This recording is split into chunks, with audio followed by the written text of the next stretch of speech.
Hello students, हमारे पिछले lecture में हमने फ़ोबिया के बारे में, फ़ोबिया के टाइप्स के बारे में डिस्कस किया था। आज हम फ़ोबिया के कारण और ट्रीटमेंट पर बात करेंगे। फ़ोबिया के कारण की अगर बात करें तो फ़ोबिया के डेवलप होने में बहुत से रीज़न होते हैं।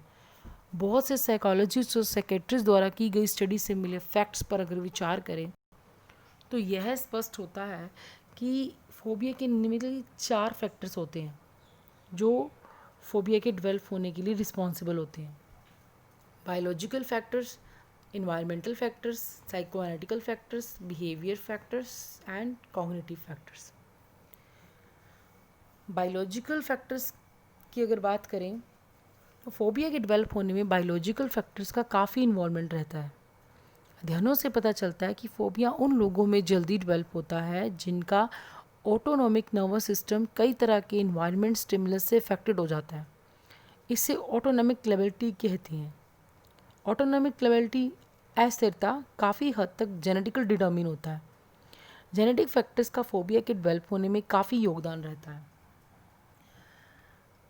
जेनेटिक फैक्टर्स में अध्ययनों से प्रूफ होता है कि फोबिया होने की पॉसिबिलिटी सबसे ज़्यादा उन लोगों में होती है जिनके माता पिता, रिलेटिव, सगे संबंधी में इस तरह का रोग पहले डेवलप हो चुका होता है।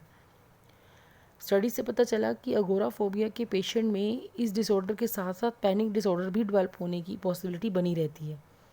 इस प्रकार एक पीढ़ी के गुणों का दूसरी पीढ़ी के गुणों का जेनेटिक ट्रांसमिशन एक बायोलॉजिकल प्रोसेस है। Next is environmental factor. Environmental factors में अक्सर देखा जाता है कि बच्चे की अपब्रिंगिंग, उनका इन्वायरमेंट जिस तरह का होता है बच्चे पर उन सब का बहुत इफ़ेक्ट पड़ता है। बच्चे ने फैमिली में किसी चीज़ को डरते देखा है, पैनिक करते देखा है, तो वो भी बिल्कुल वैसे ही बिहेव करने लगता है, वैसे ही डरने लगता है। जैसी टेंडेंसी पेरेंट्स में होती है वैसी टेंडेंसी बच्चों में भी आ जाती है। फोबिया के और बच्चों में फोबिया डेवलप हो जाता है। Next is psychoanalytical factors.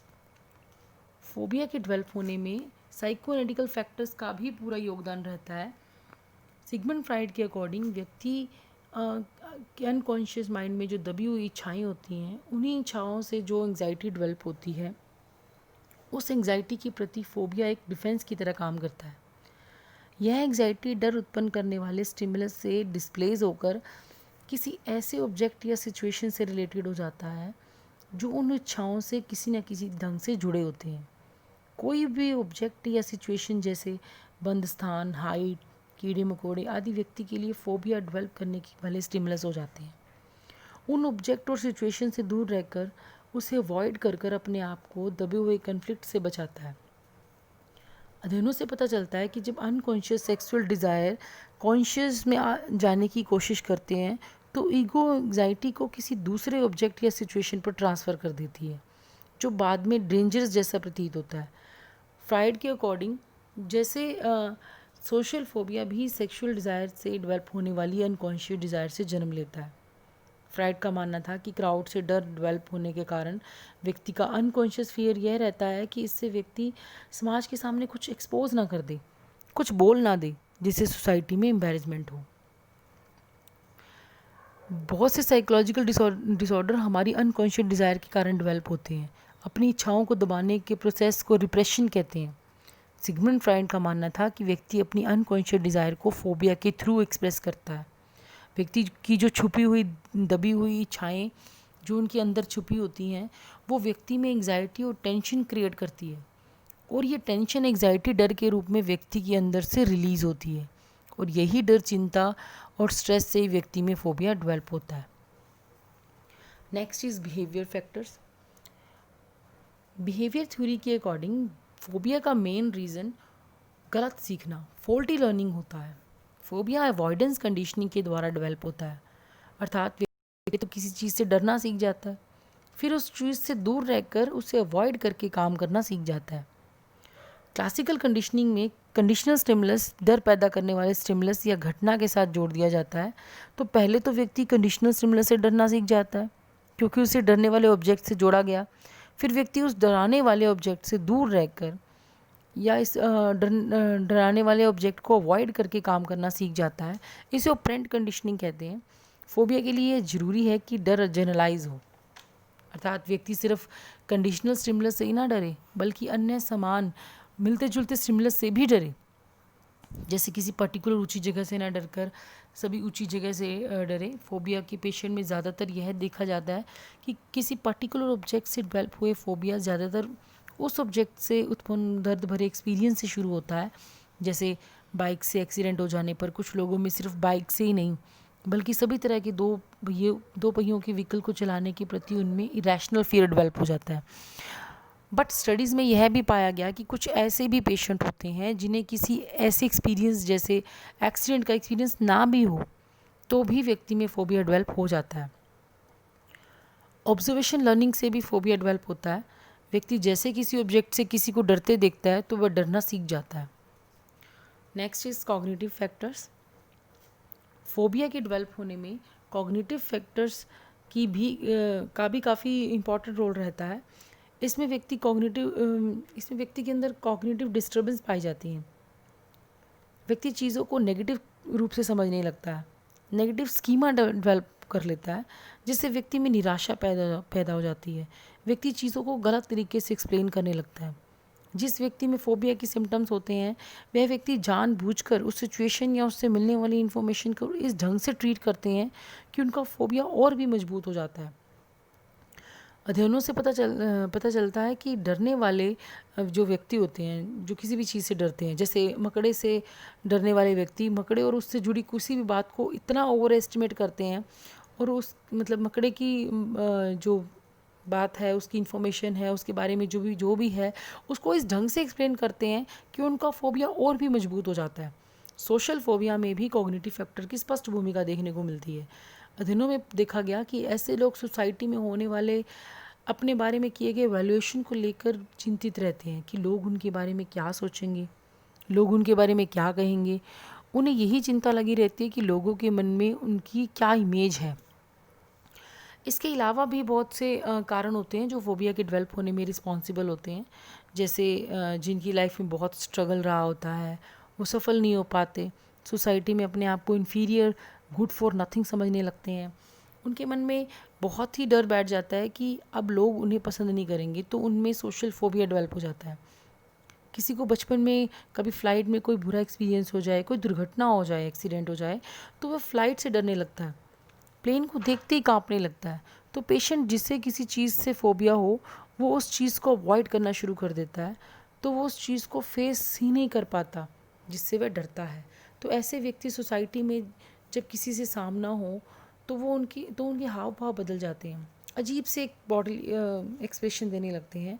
वे चीज़ों को, सिचुएशन का सबका ओवर एस्टिमेट करने लगते हैं। उन्हें लगता है कि सब उसी को देख रहे हैं, उसी के बारे में बात कर रहे हैं। उसे लगता है कि लोग उसके डर परेशानी के बारे में पता लगा लेंगे, सबको पता चल जाएगा कि उसके मन में चल क्या रहा है। फोबिया के पेशेंट को ज़्यादातर लोग सीरियसली नहीं लेते, उनकी तरफ ज़्यादा ध्यान ही नहीं देते, जिसकी वजह से पेशेंट में फोबिया का डर का लेवल बढ़ जाता है, जो कि व्यक्ति में डेली रूटीन में बहुत डिस्टर्बेंस क्रिएट करता है। व्यक्ति किसी भी काम को प्रॉपर नहीं कर पाता, उनका इंटरपर्सनल रिलेशन अफेक्टेड होने लगता है। कई बार तो व्यक्ति को इतनी प्रॉब्लम हो जाती है कि व्यक्ति सुसाइड तक करने की कोशिश करता है। तो पेशेंट की इस मेंटल कंडीशन को देखते हुए उसे ट्रीटमेंट के द्वारा नॉर्मल लेवल पर लाने की कोशिश की जाती है और उसे उसके डर को निकाल कर उस चीज़ को जिससे वह डरता है उसे फेस करने के एबल बनाया जाता है। फोबिया के ट्रीटमेंट की कई विधियां हैं, जिनमें से है biological treatment, psychoanalytical treatment, behaviour treatment, cognitive treatment. Behaviour treatment में फोबिया के पेशेंट के एंग्जाइटी लेवल को कम करने के लिए एंटी एंग्जाइटी ड्रग्स जैसे बार्बिट्रेट का यूज़ किया जाता है, लेकिन इसका साइड इफ़ेक्ट बहुत होता है, तो अब इसका यूज़ थोड़ा कम होने लगा है। इसके अलावा दो एंटी एंग्जाइटी ड्रग्स जैसे प्रोपेनड्योल्स तथा बेंजोडियाजेपाइंस, इनका प्रयोग बहुत होने लगा है। इससे फोबिया के पेशेंट की कंडीशन काफ़ी इम्प्रूव होने लगती है। बट इन मेडिसिन में जो दोष देखने को मिलता है वो ये कि ये मेडिसिन जैसे ही पेशेंट लेना बंद कर देता है तो फोबिया के सिम्टम्स फिर से आने लगते हैं। तो बायोलॉजिकल ट्रीटमेंट फोबिया के पेशेंट को कुछ समय के लिए राहत पहुंचाने का काम ज़रूर करता है। साइकोएनालिटिकल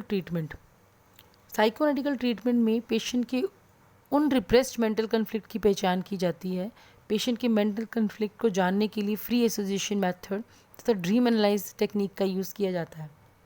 फ्री एसोसिएशन में व्यक्ति को कुछ भी बोलने के लिए फ्री छोड़ दिया जाता है। वह अपनी बात को खुलकर सामने रखता है, जिससे उसका कन्फ्लिक्ट निकल कर सामने आता है।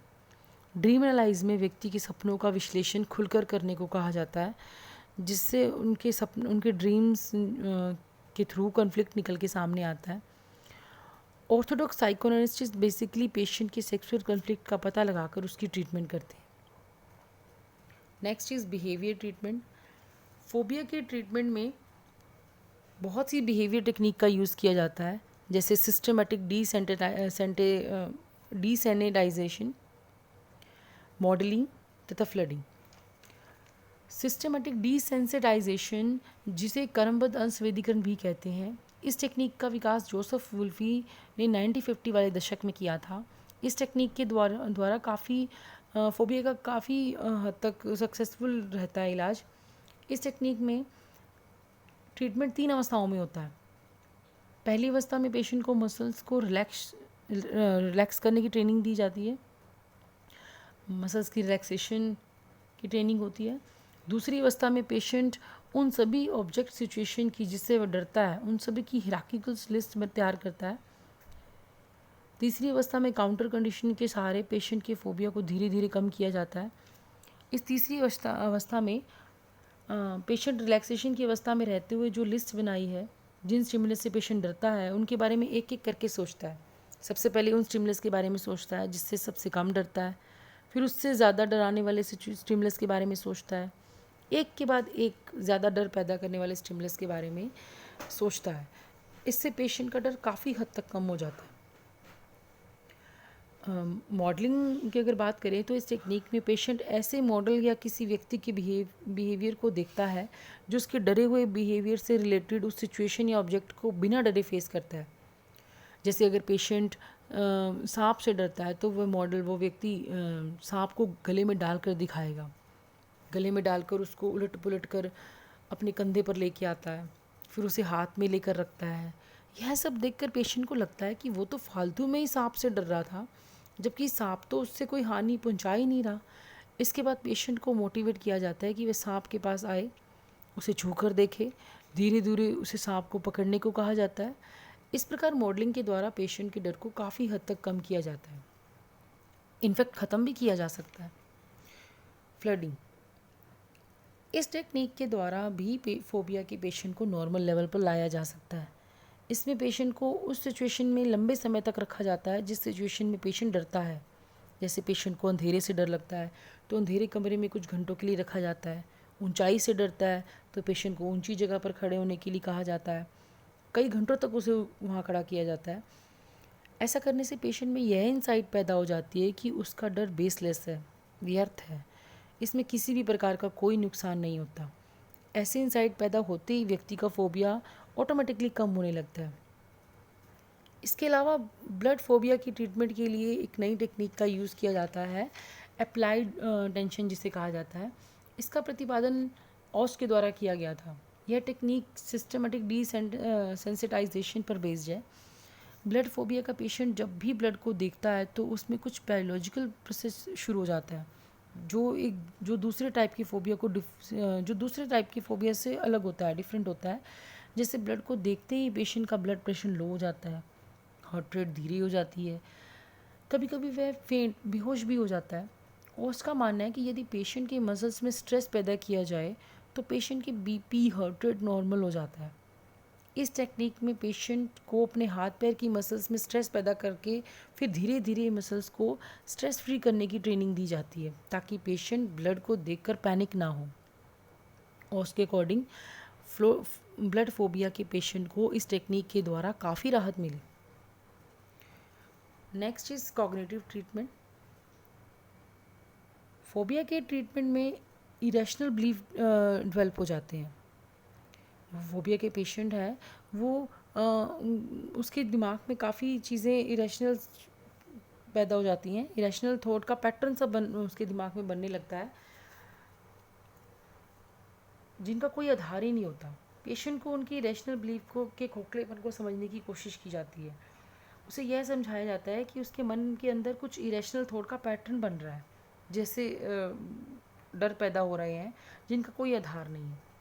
पेशेंट को उसके रैशनल बिलीफ को समझने के लिए उसकी कोशिश की जाती है। इस थेरेपी के द्वारा पेशेंट के इरेशनल बिलीफ्स की जगह रैशनल बिलीफ्स को डेवलप किया जाता है। नेगेटिव थॉट को हेल्दी थॉट्स में रिप्लेस किया जाता है, जिससे धीरे धीरे फोबिया कम हो जाता है। इस प्रकार हम कह सकते हैं कि फोबिया के डेवलप होने के कई कारण हैं।